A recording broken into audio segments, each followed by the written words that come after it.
KBR Inspiratif, terpercaya. Hingga saat ini Anda masih mendengarkan Ruang Publik KBR bersama saya Rizal Wijaya yang disiarkan melalui 100 radio jaringan KBR di seluruh Indonesia dan live streaming melalui YouTube channel Berita KBR serta kbr.id, website kami ya. Baik, dan kita masih membahas keadilan vaksin di era pandemi bersama Oxfam di Indonesia. Dan saya juga masih terhubung secara virtual melalui aplikasi Zoom bersama Ibu Maria Lauranti, Country Director Oxfam di Indonesia. Kemudian Bapak Puji Pujiono, pendiri Aliansi Pembangunan Kemanusiaan Indonesia atau APKI. Baik, dan menanggapi pertanyaan dari Musyafa Musa dari Rembang melalui YouTube channel kami ya. Respon masyarakat di Kabupaten Rembang sangat tinggi untuk ikut vaksin, tapi kondisinya masih terjadi antrian berjubel berdesak-desakan. Rencana percepatan belum berjalan. Nah, boleh ditanggapi oleh Bapak Puji. Silakan. Pak Mas Rizal, kita hubungkan dengan topik utamanya, keadilan vaksin. Jadi salah satu semangat di antara masyarakat sipil itu yang disebut berkeadilan itu seperti apa sih sebenarnya? Keadilan itu tampaknya bukan sama rata sama rasa. Kalau semua orang dapat disebut adil. Karena kalau sama rata itu kita terapkan, maka hanya yang kaya dan yang kuat yang dapat, Mas.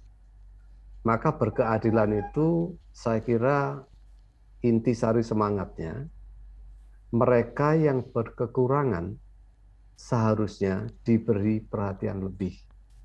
Ya kan? Prioritas gitu ya? Betul, baru namanya berkeadilan. Jadi memang yang sudah kaya, yang bisa beli vaksin di rumah sakit internasional, mereka beli sendiri. Tetapi mereka yang terpinggirkan, rekan-rekan yang disabilitas, ya, kelompok masyarakat asing dan sebagainya, ini adalah kelompok terpinggirkan yang seharusnya mendapat perhatian lebih. Ini berbanding terbalik dengan supply dari vaksinnya. Oke. Maka ketika diumumkan vaksin terbuka untuk semua, yang terjadi ada air bah orang yang ketakutan ingin mendapat vaksin segera saat itu juga. Karena memang jendelanya, windownya itu tampaknya tidak terlalu luas, Mas. Maka semua orang berdesakan masuk ke sana. Tadi kita sebutkan malah menimbulkan suatu bahaya baru. Betul. Nah, ini kaitannya dengan transparansi dan konsistensi informasi dari pemerintah sebagai pihak berwenang adalah ini vaksinnya yang tersedia berapa, yang diprioritaskan siapa, dan tata caranya bagaimana. Ya kan? Nah, dari aliran logika itu tadi, kemudian siapa di antara pemangku kepentingan yang bisa membantu memastikan bahwa pelaksanaan dan penata kelolaannya itu tidak menimbulkan bahaya baru. Oke. Doing no harm, tidak menimbulkan kecederaan baru yang tidak diinginkan. Maka seperti situasi di Rembang dan banyak tempat lainnya, yang di stadion penuh dengan orang untuk vaksinasi, baru vaksinasi pertama, Mas, ya kan? Yang datang campur dengan semua orang membawa virus. Sambil menunggu vaksin kedua yang belum tentu datang, sudah berapa yang kena, kan gitu ya? Betul. Jadi saya kira memang perlu semacam ketelatenan di dalam akselerasi tadi itu, perlu menggerakkan semua. Dan kami dari masyarakat sipil siap sedia, ya, untuk menjadi bagian dari komunitas ini, menjadi bagian dari penata kelolaan itu. Jadi himbauan kami kepada pemerintah adalah, mari kita kerjakan bersama. Ya, di tingkat daerah kita bicarakanlah, adalah pertemuan dengan teman-teman LSM. Mereka punya konstituen siapa saja, bagaimana caranya. Kalau mau bertengkar, bertengkarlah di pertemuan itu, Mas Rizal. Jangan biarkan rakyat bertengkar di lapangan. Jangan sampai keluar ruangan gitu ya. Betul, dan kalau di luar itu sudah bundar dan sudah bolong istilahnya. Ya, jadi yang ditarget siapa, waktunya kapan, caranya seperti apa, mendaftarnya lewat siapa, dan seterusnya. Perlu diantar atau tidak, yang pakai kursi roda bagaimana perginya, dan seterusnya. Gitu, Mas Rizal. Baik. Nah, kalau dari Oxfam di Indonesia, ini apa nih dukungan dari Oxfam di Indonesia untuk mewujudkan keadilan vaksin di Indonesia sejauh ini? Apa yang sudah dilakukan? Iya. Mungkin yang pertama saya mau apresiasi dulu sikap pemerintah di tingkat global ya.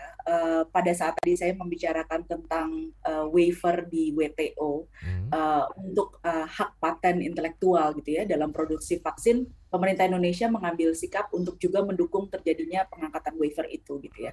Jadi ini terus disuarakan dan Oxfam secara khusus memang mengambil sikap untuk mengkampanyekan, mendorong, menyerukan gitu ya agar komitmen bersama baik di masyarakat sipil maupun di pemerintah itu terjaga untuk bisa mengawal sehingga distribusi vaksin, produksi vaksin di tingkat global maupun di Indonesia itu berjalan lebih baik gitu.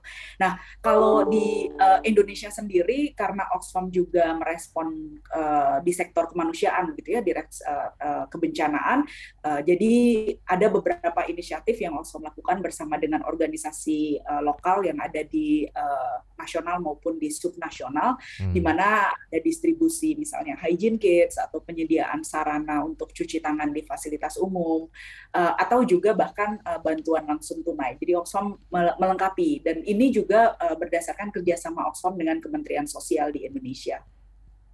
Baik. Nah, ini terjadi kebingungan ya di masyarakat. Salah satunya ini nih dari Ibu Sarinta. Distribusi vaksin sangat ditentukan oleh pemerintah. Lalu bagaimana masyarakat biasa bisa mengakses pendaftaran vaksin yang tidak memiliki koneksi sekitar untuk mendaftar vaksin? Nah, ternyata masih terjadi seperti ini ya. Ini salah satu pertanyaan dari masyarakat kita nih. Silakan tanggapannya. Dari siapa dulu? Silakan. Betul, ini masalah tata kelola ya. Jadi memang simpang siur informasi itu sangat jelas ya terjadi di Indonesia. Termasuk salah satunya tentang bagaimana kita mengetahui jadwal vaksin, lokasinya di mana, dan itu kapan terjadi, dengan berapa kuota yang tersedia pada masa itu dan diberikan kepada siapa saja. Belum lagi persoalan persyaratan yang satu wilayah minta surat domisili, satu wilayah hanya perlu KTP gitu. Jadi ini yang harus disikapi. Jadi, kenapa sih nggak dipermudah gitu ya? Betul, harus dipermudah gitu. Harusnya tidak terlalu banyak syarat. Kita lahir di Indonesia udah jadi syarat gitu untuk boleh punya hak terhadap vaksin gitu. Itu ya yang harus diperbaiki memang dari segi tata kelola sih. Nah, yang dari kami, Mas Rizal. Ya, gimana Pak?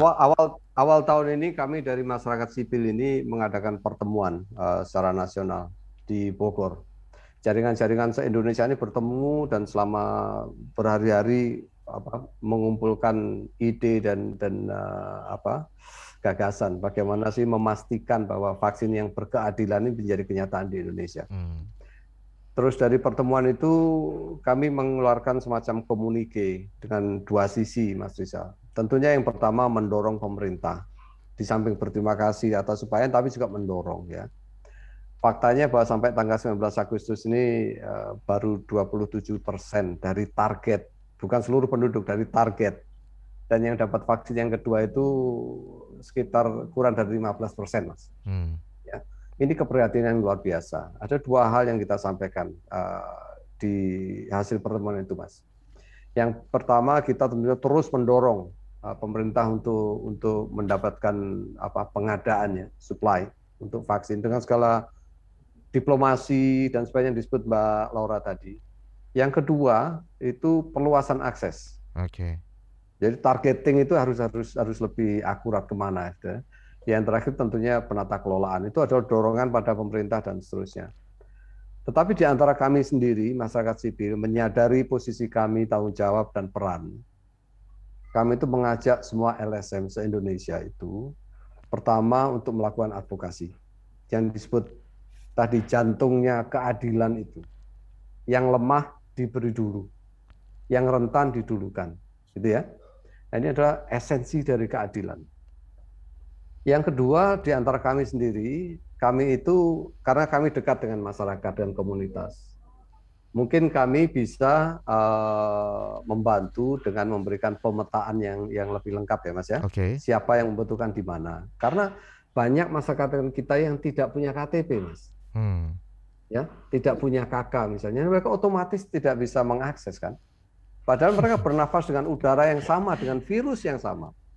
Dan kalau dari keluarga kita, dari komunitas kita itu tidak divaksin, maka keseluruhan komunitas itu berada dalam bahaya. Ya, Mas? Betul. Nah, gitu. Dan yang terakhir, peran kami sebagai teman perjalanan seiring dengan pemerintah dan komunitas memberikan pemantauan dan memberikan umpan balik. Nah, ketiga peran yang kita dorong di antara masyarakat sipil untuk ikut serta memberikan feedback pada pelaksanaan vaksin yang berkeadilan.